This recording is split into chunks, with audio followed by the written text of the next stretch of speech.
আসসালামু আলাইকুম। এসএসসি পরীক্ষা 2024 সালে তারা এসএসসি পরীক্ষা দিয়েছো।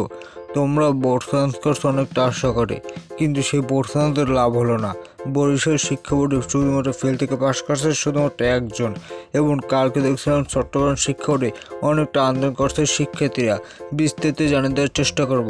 দেখো, বর্তমানে এসএসসি পরীক্ষা নিয়ে কোনো কথা নাই, কারণ এসএসসি পরীক্ষার সকল কার্যক্রম শেষ।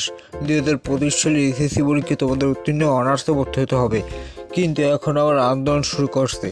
কালকে ঢাকা বিভিন্ন সিটি কলেজে এবং চট্টগ্রাম শিক্ষা বোর্ডের উপর কালকে হামলা চলছে। শিক্ষার্থীরা হামলা করছে যে আমাদের পাস দিতেই হবে, আমরা কেন ফেল করব, আমরা 5 বছর পরীক্ষা দিতে পারবো না। তাদের এই স্লোগান দিয়ে কালকে চট্টগ্রাম শিক্ষা বোর্ডে আন্দোলন করছে। তো এখন শিক্ষা বোর্ড তোমাদের ব্যাপারে কী নেবে? দেখো, আর করার কিছু নেই, কোনো ব্যবস্থা নেবে না শিক্ষা বোর্ড।